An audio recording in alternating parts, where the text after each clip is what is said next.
Get ready for the dictation. Start.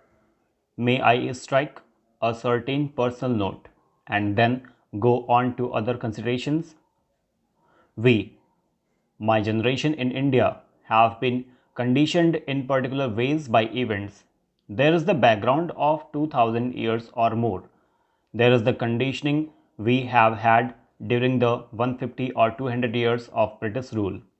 And then there is the big conditioning during the last 30 or 35 years of what is called the Gandhian movement. We are the resultants of these various conditioning factors. If you want to understand us, you have to understand these conditioning factors. That is so about me and my government in India. That applies to the world at large also. We have to understand other people's basic conditioning factors, their past history, traditions, habits, conflicts, etc., and more particularly the recent history of the last half a century or so. Countries like India and China have millennia of history. It is not an easy matter for me, whatever new knowledge I may gather, to get out of the 2000 years of Indian history. So, also with other countries. Yet, in order to understand another country, it is no good looking at it through the spectacles of our own country. If an Indian presumes with his Indian background to judge England or Germany or Russia, he will probably not be objective enough. Now, the China, living our past history, it has been conditioned for more than 40 years, ever since the end of the Manchu dynasty, by continuous struggle. That was China's experience. Take the background of the present rulers of China. It is a background of struggle for the last 25 years. I remember, and some of you may also recall the Long March in China. Quite apart from its merits, that Long March was a terrific feat. It meant being hunted, being harassed, with many people collapsing and some surviving. They often found a habitat in the mountains and in the caves and lived there for a number of years organizing themselves. Then came the Japanese invasion. They fought the Japanese invasion that turned into a world war later. Imagine what a powerful determination influence these factors must have had on the people who took part in a march of 8,000 miles and whatever the system of government, which is a great relief after 2 generations of disorder. The second is their feeling of nationalism.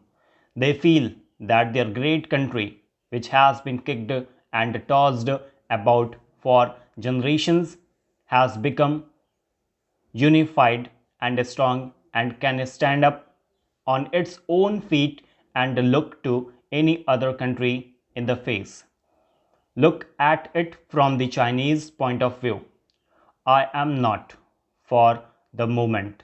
Considering communism or anti communism, I tell you, a Chinese living in Singapore, Laos, or elsewhere, even if he is completely anti communist, is still proud of China's condition today. He has his nationalist pride that his state, his country, is strong and unified. This is the background of China today. Of course, it did not require my going to China to know all this. But if you keep it in mind, you will understand something of what is happening in China. You and I know very well that in China today they have got a certain political structure and a certain economic structure. The rulers of China are communists. There is no doubt about that. They have evolved a political and economic system which is partly based on their Marxist ideas and partly adapted to conditions in China. We all know that it is not full blooded communism these. It has adapted to their conditions. So, now if you ask me, is there freedom of the press there? With all respect, I shall say that question is rather unnecessary. The whole structure of government there is of a type which is completely different from parliamentary democracy. Whatever you can call it, democracy or not is another matter. They call it people's democracy. That is an argument which we need not go into. My point is that it is different. We know it. What results it yields, you can partly see now, and ultimately the future will show. It is the future that will show whether the results achieved by the methods they pursue will be worthwhile or not, or have been worth the price paid for them. Each people, and especially these big chunks of humanity like India and China with long records, as soon as they find freedom to function according to their wishes, are influenced by various external forces, industrial revolution, technological advancement, political ideas, and so on. But if you are worth our salt, we have to stand on our own feet and function in accordance with our own thinking and conditioning of minds. I shall have little respect for India if it followed blindly the American pattern or the Russian pattern or the Chinese or the British. Then it would not be India but a pale limitation of somebody else. Full stop.